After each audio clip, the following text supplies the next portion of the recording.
Hello, beautiful people, and thank you for tapping in to Siobhan LTV. And I know I have been MIA for a couple of weeks, but I had major surgery 2 weeks ago, now 3 weeks ago, and I needed some time to recover. But I did not want to let May end before I did another weekly guidance and insights and provided some guidance for you all. So thank you all for tapping in.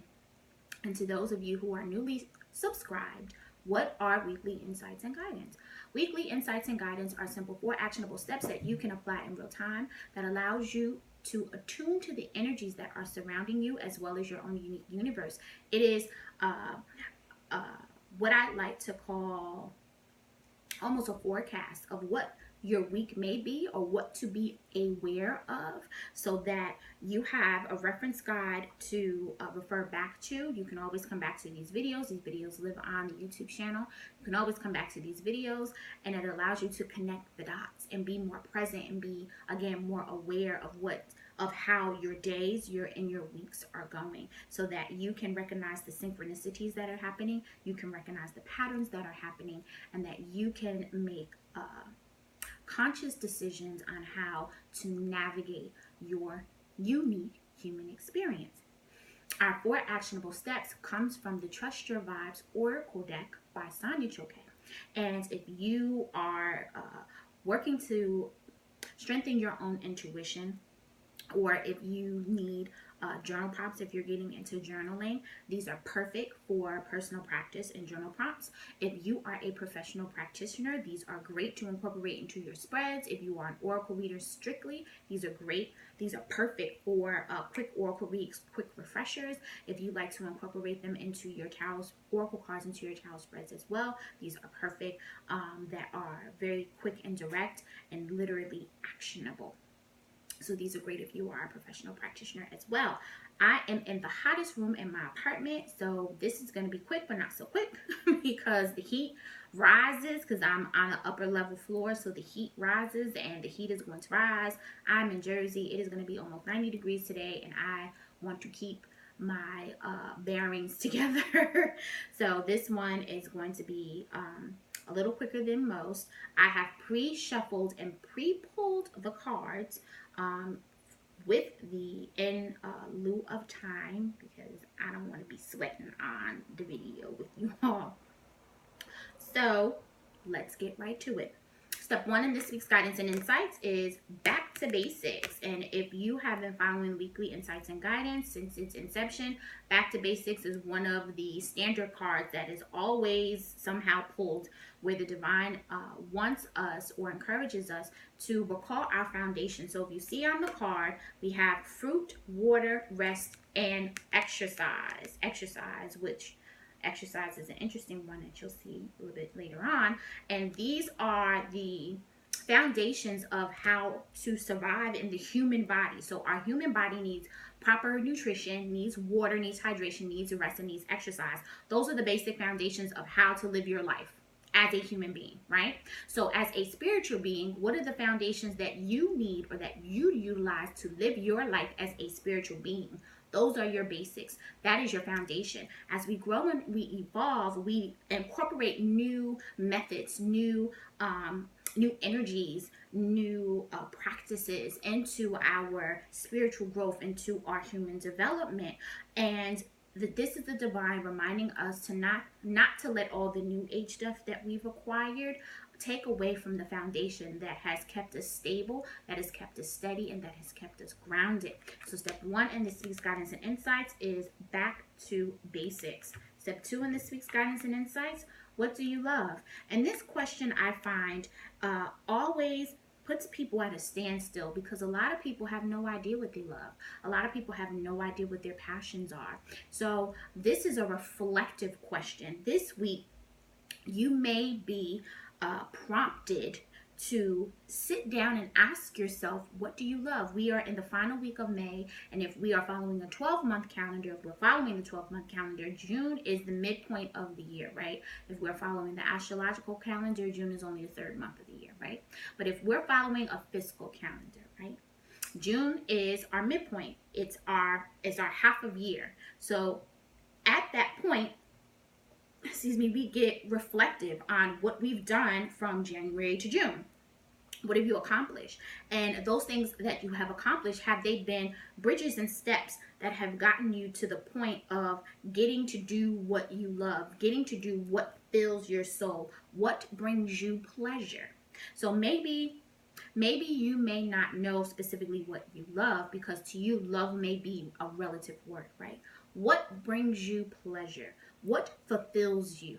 What satisfies you? And we've been taught to look at pleasure as such a negative word, because pleasure is always associated with sex and things that are indulging, the seven sins, things that are gratuitous, negative, low vibrational things. But that is not what pleasure is. Pleasure is what brings you joy and contentment, what satisfies you. And there's so many of us that are walking around unsatisfied because we don't really know what we love. We don't really know what gives us pleasure. We look for temporary fixes as opposed to long-term fixes. So when asked this question, what do you love? This is the divine asking you not what you love in the temporary, but what do you love in the long term? What fulfills your heart? What builds you? What empowers you? What invigorates you? That is how you begin to break down and deduce this broad question that may be. So this week, consider, what do you love? Step 2 in this week's guidance and insights, what do you love? Step 3 in this week's guidance and insights, when you figure out what you love, now you can get a new story, because maybe you need one. Maybe the story that you have been trying to write and pen for however long is always coming with a plot twist, because you haven't figured out what satisfies you. And when you figure out what satisfies you, then you can start to culminate chapters, and then you can start to transition into new phases. You can start to transition into new energies. But in order for you to do that, you have to then rectify these old narratives that you've been trying to erase and then reword with synonyms and different adjectives, which all mean the same thing. Sometimes you just gotta burn that bitch to the ground and start over. And I know that's hard for a lot of people. It's hard for me. I had to get new stories. I had to throw away and burn old predictive narratives that kept me stagnant, that kept me in cyclical situations, that kept me in circular thought processes. But in order for you to evolve the way you are designed to evolve, you have to get a new story. You have to throw that shit away. You gotta throw it away. So step 3 in this week's guidance and insights, get a new story. Step 4 in this week's guidance and insights, remember we talked about exercise and back to basics?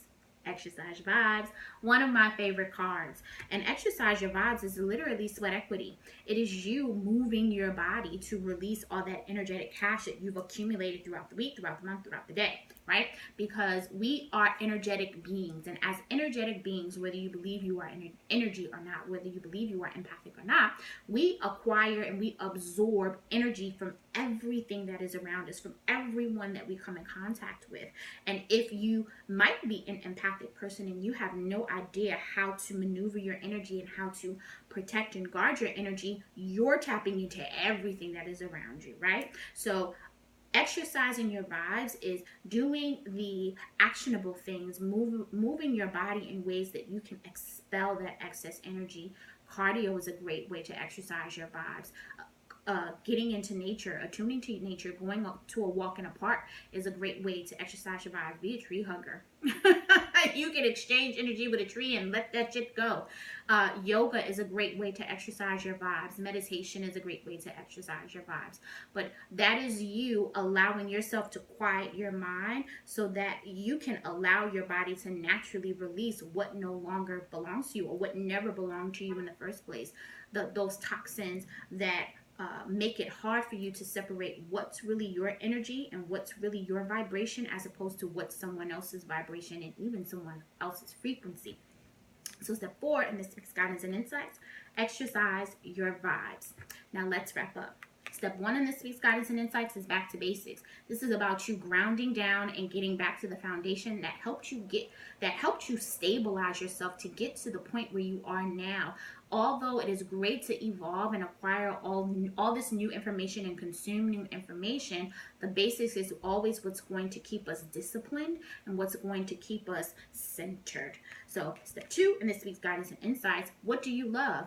Consider what brings you pleasure, what fulfills you, what invigorates you, what incites you, what ignites you. Those are the things that you love. That is probably the basics that you need to get back to. You may have gotten caught up in paper chasing, getting that cash. You may have gotten caught up in the opportunities that have been presented to you, and that has maybe strayed you away from the path of doing what it is you love. Take a moment to step back and be objective and look at the direction that you are going and ask yourself, is it the way that your soul is guiding you, or is it the way that your ego is guiding you? Is your path ego driven, or is it soul driven? Sit with that.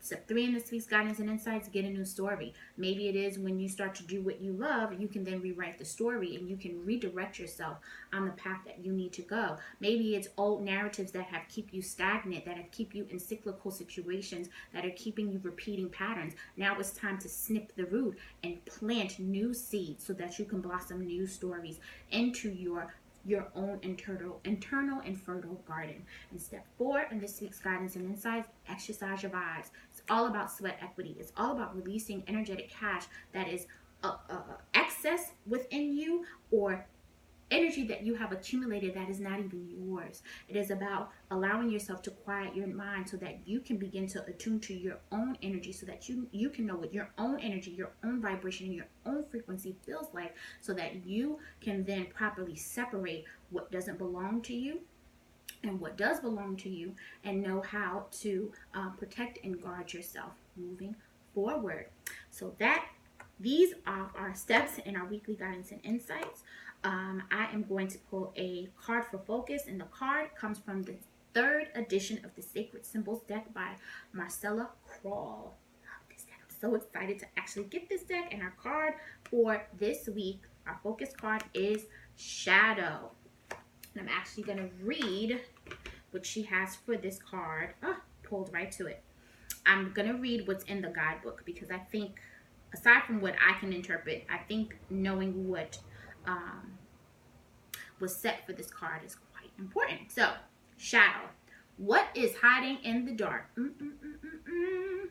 What is it that you are afraid of? Oh, here we go. What do you love? Shadow work.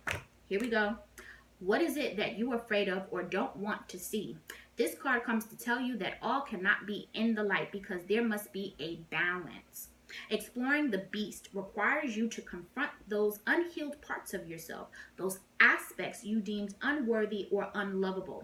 The time is now to bring light into these usually concealed spaces, so they may be healed appropriately and or banished forever. The shadow, or the hidden beast, is not evil, just misunderstood. That's so important. People think about shadow. So this, So now, what do you love, right? So we talked about pleasure. We talked about pleasure, and we talked about what fulfills us. Oftentimes, we are afraid to do what we love because we have been told, somebody told us, or somebody convinced us that what brings us pleasure, what brings us love, is evil.